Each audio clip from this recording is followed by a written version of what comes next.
আমি যখন ছোট ছিলাম খেলতে যেতাম মেঘের দলে। একদিন এক মেঘবালিকা প্রশ্ন করল কৌতূহলে, এই ছেলেটা নাম কি রে তোর? আমি বললাম, ফুসমন্তর।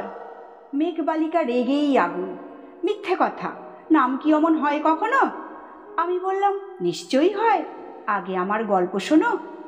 সে বলল, শুনবো না, যা, সেই তো রানী, সেই তো রাজা, সেই তো একই ঢাল তলোয়ার, সেই তো একই রাজার কুমার পক্ষীরাজে, শুনবো না আর, ওসব বাজে। আমি বললাম, তোমার জন্য নতুন করে লিখবো তবে। সে বলল, সত্যি লিখবি? বেশ, তাহলে মস্ত করে লিখতে হবে, মনে থাকবে, লিখেই কিন্তু আমায় দিবি। আমি বললাম, তোমার জন্য লিখতে পারি এক পৃথিবী। লিখতে লিখতে লেখা যখন সবে মাত্র 2-4 পাতা, হঠাৎ তখন ভূত চাপলো আমার মাথায়।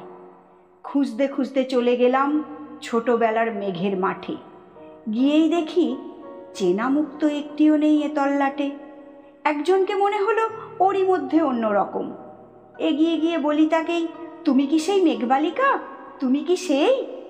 সে বলেছে, মনে তো নেই, আমারও সব মনে তো নেই। আমি বললাম, তুমি আমায় লেখার কথা বলেছিলে। সে বলল, সঙ্গে আছে, ভাসিয়ে দাও গাঁয়ের ঝিলে। আর হ্যাঁ শোনো, এখন আমি মেঘ নই আর, সবাই এখন বৃষ্টি বলে ডাকে আমায়। বলেই হঠাৎ এক পশলায় চুল থেকে নখ আমায় পুরো ভিজিয়ে দিয়ে অন্য অন্য বৃষ্টি বাদল সঙ্গে নিয়ে মিলিয়ে গেল খরস্রোতায়, মিলিয়ে গেল দূরে কোথায়, দূরে দূরে। বৃষ্টি বলে ডাকে আমায়, বৃষ্টি বলে ডাকে আমায়। আপন মনে বলতে বলতে আমি কেবল বসে রইলাম ভিজে একসা কাপড় জামায়। গাছের তলায় বসে রইলাম, বৃষ্টি নাকি মেঘের জন্য।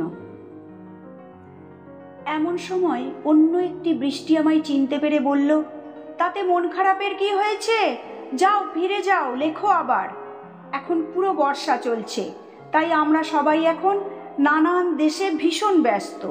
তুমি যাও, মন দাও গে তোমার কাজে। বর্ষা থেকে ফিরে আমরা নিজেই যাব তোমার কাছে। এক পৃথিবী লিখব আমি, এক পৃথিবী লিখব বলে ঘর ছেড়ে সেই বেরিয়ে গেলাম। ঘর ছেড়ে সেই ঘর বাঁধলাম গহন বনে। সঙ্গী শুধু কাগজ কলম, একাই থাকবো, একাই দুটো ফুটিয়ে খাবো। 2-1 মুঠো ধুলোবালি যখন যারা আসবে মনে, তাদের লিখব, লিখেই যাব। এক পৃথিবীর 100 রকম স্বপ্ন দেখার সাধ্য থাকবে যে রূপ কথার, সেরূপ কথা আমার একার। ঘাড় গুজে দিন লিখতে লিখতে, ঘাড় গুজে রাত লিখতে লিখতে, মুছেছে দিন মুছেছে রাত। যখন আমার লেখবার হাত অসাড় হলো, মনে পড়ল সাল কি তারিখ, বছর কি মাস, সেসব হিসেব আর ধরিনি। লেখার দিকে তাকিয়ে দেখি এক পৃথিবী লিখব বলে একটা খাতাও শেষ করিনি। সঙ্গে সঙ্গে ঝমঝমিয়ে বৃষ্টি এলো খাতার উপর, আজীবনের লেখার উপর। বৃষ্টি এলো এই অরণ্যে, বাইরে তখন গাছের নিচে নাচছে ময়ূর আনন্দিত। এ গাছ ও গাছ উড়ছে পাখি, বলছে পাখি, এই অরণ্যে কবির জন্যে আমরা থাকি।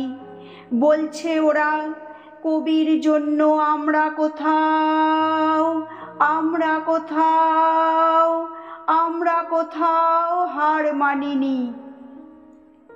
কবি তখন কুটির থেকে তাকিয়ে আছে অনেক দূরে। বনের পরে, মাঠের পরে, নদীর পরে, সেই যেখানে সারা জীবন বৃষ্টি পড়ে, বৃষ্টি পড়ে, সেই যেখানে কেউ যায়নি, কেউ যায় না কোনো দিনই। আজ সে কবি দেখতে পাচ্ছে সেই দেশেতে সেই ঝর্ণা তলায় এদিক ওদিক ছুটে বেড়ায় সোনায় মোড়া মেঘরিণী, কিশোর বেলার সেই হরিণী।